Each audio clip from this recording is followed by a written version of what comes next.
दोस्तों, इस वीडियो के अंदर हम लोग डिस्कस करने वाले हैं एक ऐसी कंपनी के बारे में जिसका प्राइस मात्र 38 रुपये का है एंड मार्केट कैप के ऊपर फोकस करें तो मात्र 57 करोड़ का मार्केट कैप देखने को मिलता है, जो कि इन फ्यूचर यदि कंसिस्टेंसी के साथ ग्रो करती रही तो आपका पैसा 10 गुना से लेकर 20 गुना, 30 गुना, 50 गुना, 100 गुना भी करके दे सकती है। ठीक है, बट इसका मतलब ये नहीं है कि इस कंपनी में गारंटी है रिटर्न्स की। ठीक है, पेशेंस रखना पड़ेगा, रिस्क लेना पड़ेगा एंड उसके बाद यदि कंसिस्टेंसी देखने को मिली फाइनेंशियल्स में, पैरामीटर्स में, तो जो टारगेट मैंने दिए हैं तो डेफिनेटली वो अचीव हो भी सकते हैं। फिलहाल 38 रुपये का शेयर प्राइस है, 57 करोड़ का जो है मार्केट कैप देखने को मिलेगा एंड यदि हम रिटर्न्स की बात करें तो एक महीने में ये स्टॉक गिरावट में देखने को मिलता है 11%। 6 महीने की बात करें तो यहाँ पर 80% का रिटर्न देखने को मिलेगा।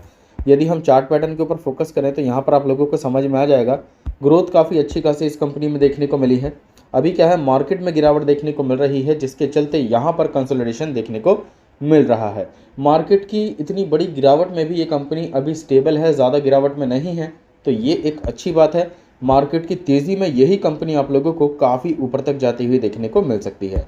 लास्ट एक साल के ऊपर फोकस करें तो यहाँ पर रिटर्न्स 177% के देखने को मिलेंगे एंड यदि हम लोअर लेवल से कैलकुलेट करें तो इसके रिटर्न्स ऑलमोस्ट 300 साढ़े 300% के आसपास के देखने को मिल जाते हैं। एंड मैक्सिमम लेवल पर फोकस करें तो मैं यहाँ पर भी दिखा दूँ, मैक्सिमम लेवल पर ये कंपनी अभी आपको पॉजिटिव देखने को मिलती है। लिस्टिंग से ये कंपनी एक बार लगभग 70-80 रुपये तक गई थी, वहाँ से गिरावट देखने को मिली, लेकिन अभी क्या है, लास्ट 2 सालों से कंपनी में रिकवरी देखने को मिल रही है। ठीक है, प्रोमोटर्स कुछ प्लान करते हुए दिखाई दे रहे हैं इसको लेकर। यदि सक्सेसफुल होता है तो डेफिनेटली इसके जो टारगेट्स प्रीवियस पास्ट ईयर्स में रहे हैं वो ब्रेक होकर नए बनते हुए देखने को मिलेंगे। अभी हम जिस कंपनी के बारे में चर्चा कर रहे हैं उसका नाम है गुरु कृपा जेम्स एंड ज्वेलरी लिमिटेड, जिसको स्टॉक मार्केट में भक्ति जेम एंड ज्वेलरी लिमिटेड के नाम से भी जाना जाता है। एंड पर्सनली मैंने भी इस कंपनी में ख़रीदारी की हुई है। मेरा जो एवरेज प्राइस था वो लगभग 13 रुपये के आसपास था। मेरे को अच्छा खासा प्रॉफिट हासिल हुआ, लेकिन क्या है, अभी हाल फिलहाल में मैंने इस कंपनी में और ख़रीदारी की है एंड अपना इन्वेस्टमेंट बढ़ाकर 7,28,921 रुपये तक कर दिया है। ठीक है, एंड जो मेरा एवरेज प्राइस है अब 33 रुपये का है। मुझे लगता है कि यहाँ से इस कंपनी में तेज़ी देखने को मिल सकती है, तो इसलिए मैंने रिस्क लिया है। लेकिन आप लोगों को रिस्क लेना है अपने रिस्क कैपेबिलिटी के अकॉर्डिंग। ठीक है, यदि आपका पैसा डूबता है तो मैं लौटाने नहीं आऊँगा आपका पैसा। यदि आपको प्रॉफिट होता है तो आप लोग डेफिनेटली प्रॉफिट शेयर मेरे साथ करने नहीं आएंगे। तो ये चीज़ आप लोगों को ध्यान रखनी है। कल को ये मेरा पैसा टोटली ज़ीरो भी हो गया तो भी मुझे फ़र्क नहीं पड़ेगा। ठीक है, बट डेफिनेटली आप लोगों के लिए ये अमाउंट बहुत ज़्यादा बड़ा होगा। अब देखो, मैं एक चीज़ क्लियर कर दूं, मैंने इस कंपनी में जुआ ही खेला है। ठीक है, क्योंकि इसके पैरामीटर्स उतने भी स्ट्रांग नहीं हैं, बट मेरा मानना है कि इस कंपनी में कुछ अच्छी चीज़ें देखने को मिल सकती हैं। अभी 2010 से ये कंपनी मार्केट में देखने को मिलेगी, जेम एंड ज्वेलरी सेक्टर के अंदर कामकाज करती है एंड इसका जो रिटेल बिजनेस है वो अब के समय पर बढ़ता हुआ देखने को मिलेगा। इंडस्ट्री पी के मुकाबले स्टॉक पी थोड़ा सा ऊपर है, बट ये मैनेज हो सकता है कंपनी के क्वार्टरली नंबर्स के साथ। अपने हाई से थोड़े से डिस्काउंट पर आ चुकी है कंपनी मार्केट की गिरावट के साथ। बाकी कॉन्स की बात करें तो यहाँ पर आप देख सकते हैं कंपनी का प्रॉफिट रिपीटेटिव है, डिविडेंड नहीं मिलता है, प्रोमोटर होल्डिंग जो है डिक्रीज़ हुई है, प्रोमोटर होल्डिंग काफ़ी कम है एंड रिटर्न ऑन इक्विटी आप लोगों को काफ़ी ज़्यादा कम देखने को मिलती है।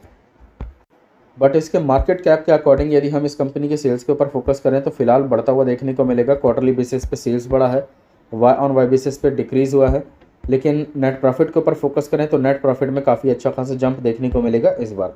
पिछली बार 11 लाख का प्रॉफिट था, इस बार जो है दुगने से ज़्यादा बढ़ता हुआ देखने को मिला है। अप्रिशिएशन 120% से भी ज़्यादा का है क्वार्टरली बेसिस पे, जो कि बड़ी बात है। And Y on Y basis पे देखें तो यहाँ पर भी जो है आप लोगों को अप्रिशिएशन काफ़ी अच्छा खासा देखने को मिलता है, दुगने से भी ज़्यादा। वाई ऑन वाई बेसिस पे फोकस करें तो यहाँ पर आप देख सकते हैं मार्केट कैप से ज़्यादा सेल्स देखने को मिलेंगे एंड इसके सेल्स इसके मार्केट कैप को जस्टिफाई करते हैं। लेकिन जो अभी की एक्सपेक्टेशन है वो थोड़ी लो है, लेकिन उसके बावजूद लो सेल्स लो रेवेन्यू पर भी कंपनी का जो नेट प्रॉफिट है उसकी एक्सपेक्टेशन पिछले साल के मुकाबले अच्छी देखने को मिल रही है। तो यदि Q4 के नंबर्स अच्छे खासे देखने को मिल जाते हैं तो यही कंपनी आप लोगों को करंट लेवल से काफ़ी कम समय में 2 गुना 4 गुना तक भी होती हुई देखने को मिलेगी। बाकी फ्यूचर की बात अलग है, कंसिस्टेंसी के अकॉर्डिंग जो है कंपनी की ग्रोथ देखने को मिलेगी। बाकी एक सबसे बड़ी कमी कंपनी का है प्रोमोटर होल्डिंग।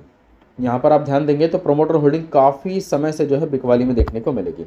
39 से 40 हुआ था एंड मैंने तभी बाय किया था, लेकिन सितंबर में एंड दिसंबर में जो है सेलिंग देखने को मिली है एंड ये मुझे पता था, उसके बावजूद मैंने बाइंग की है। ठीक है, ये मेरा रिस्क है, आप लोगों को रिस्क अपने अनुसार लेना है, क्योंकि वीडियो के माध्यम से मैं किसी भी तरह की बाइंग या फिर सेलिंग का रिकमेंडेशन नहीं देता हूँ, इस चीज़ को ध्यान रखना है।